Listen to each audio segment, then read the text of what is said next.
I don't want to see any more COVID patients, but the way to do that is to get people vaccinated. Right now on Up with KREM, a plea from Kootenai Health as staff members are dealing with a surge in COVID-19 patients.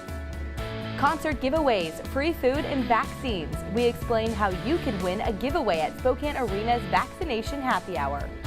Needed rain returns to the inland Northwest today. We're talking how much rain you're going to get and when it all comes to an end.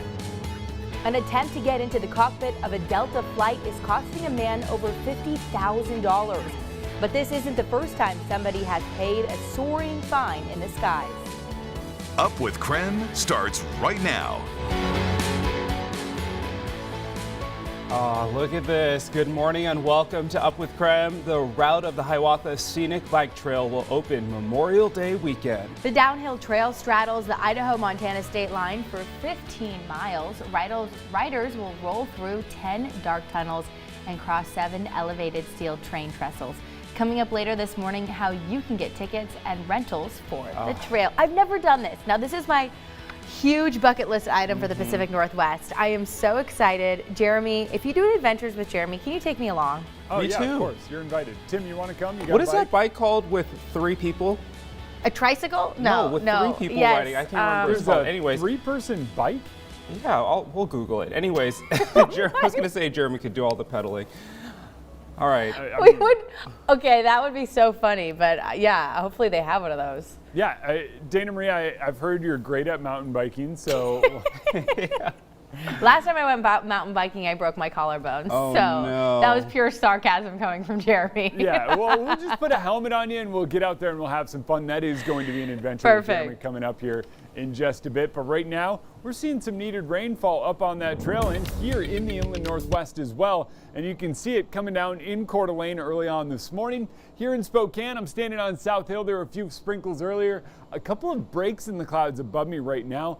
But if I look out to the east, I can see those clouds starting to move in. 43 degrees is the case here in Spokane and over in Coeur d'Alene as well this morning. And here comes some of that moisture. You can see it's all around Spokane. It's down to our south in the Palouse. It's up in northeastern Washington. It's in North Idaho. Some of that is coming down as snow up in over 4,000 feet. And yeah, that's snow. But hey, that helps with our snowpack. It helps keep that moisture around. It helps with that slow melting and release of that moisture. That's all good news. But look at this patch of rain moving into Coeur d'Alene. That is a lot of rain and that is some heavy precipitation. That will work its way to us. See how everything's kind of getting eaten away as it moves into eastern Washington? Well, that next band, that heavier band, has what it takes to get to us, I think, here in the next, say, hour and a half. That's going to start moving in. And I think by the end of the show, I'm going to be standing out here going, oh, it's raining, and it is raining hard. That's going to be kind of the case as we move through the day. This afternoon, that rain starts winding down, tapering off, moving out, and then we catch a bit of a break in the action. But today, a couple things you're going to notice. 1 is the rain. 2 are those cooler temperatures. We're topping out in the low 50s. And 3, this is my favorite, breathe it in. Breathe in through your nose. Allergies not quite as bad today, but it does smell absolutely fantastic outside thanks to some of that moisture that's now in the air and on the ground. Jeremy, thanks so much. In North Idaho, health leaders are seeing a surge in COVID-19 patients. Kootenai Health is seeing its highest numbers, almost double in the last week. That's right. Kootenai Health leaders believe that low vaccine rates and the presence of COVID variants is to blame for that spike. Now, as of Wednesday morning, 27 patients were being treated for COVID-19. 6 were in critical care. Now, the current spike isn't as large as the ones we saw last year, which saw 90 or more COVID-19 patients at one time.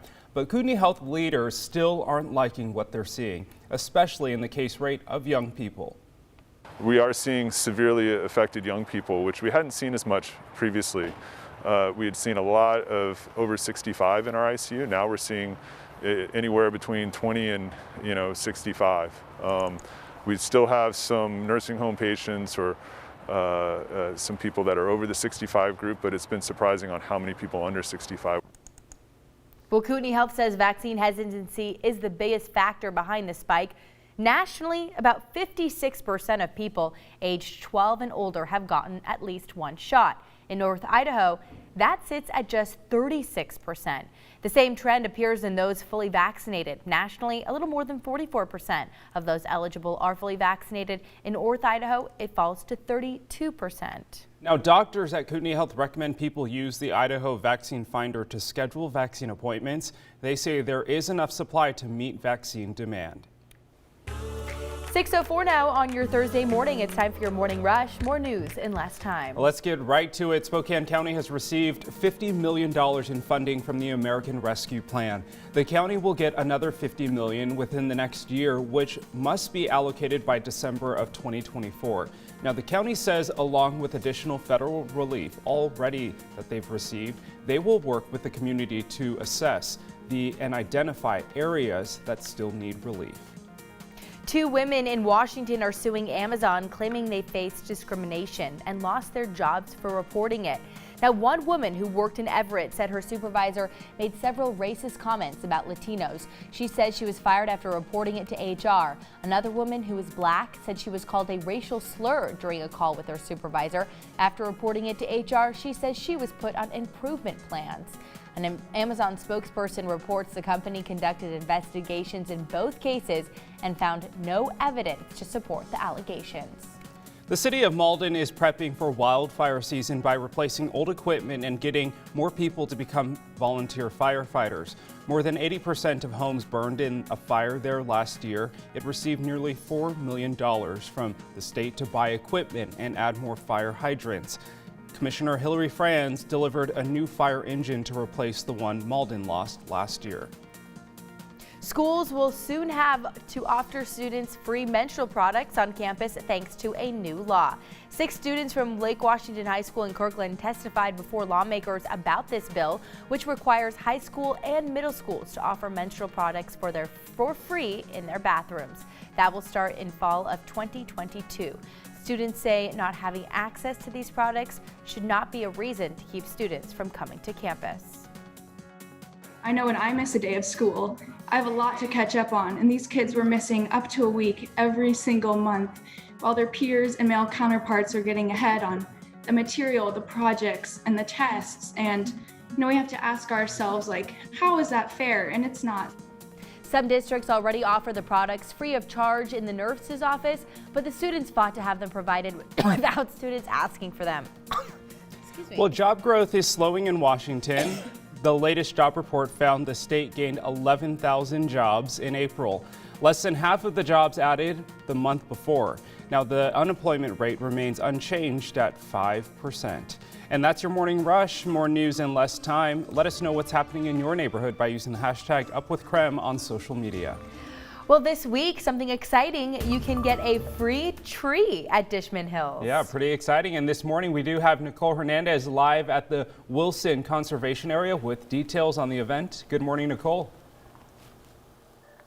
Yeah, good morning, guys. So it's really going to be an effort between 2 different places, the Colville National Forest, Coeur d'Alene Nursery, and the Dishman Hills Conservancy. And they're going to end up giving away hundreds of trees this weekend. It's all happening on Saturday morning. So the event is going to be taking place from 9 a.m. to noon on Saturday. And the event is completely free to the community. However, you do need to register in advance. Registration spots are open every half hour to limit the group sizes. And social distancing will be encouraged at the event. Even though it will be outdoors, masks also will still be required whenever you can't social distance. Now, Dishman Hills Conservancy staff will be here giving out those trees, of course, handing out trail maps, giving out information about this area. They'll also be giving site tours in small groups to the place that's being built in this area as well. So very exciting. If you're interested in getting those details, you can text the word tree to 509-448-2000. We'll send you the link. Live in Spokane, I'm Nicole Hernandez. Nicole, thanks so much. Well, pandemic travel plans put on hold. After the break, we connect the dots on what airlines are doing with your unused points. Plus, the route of Hiawatha opens soon. How you can get tickets for the scenic bike trail. And we're going to take you outside, talk some needed rain returning to the inland northwest, and when you'll find yourself wanting that umbrella.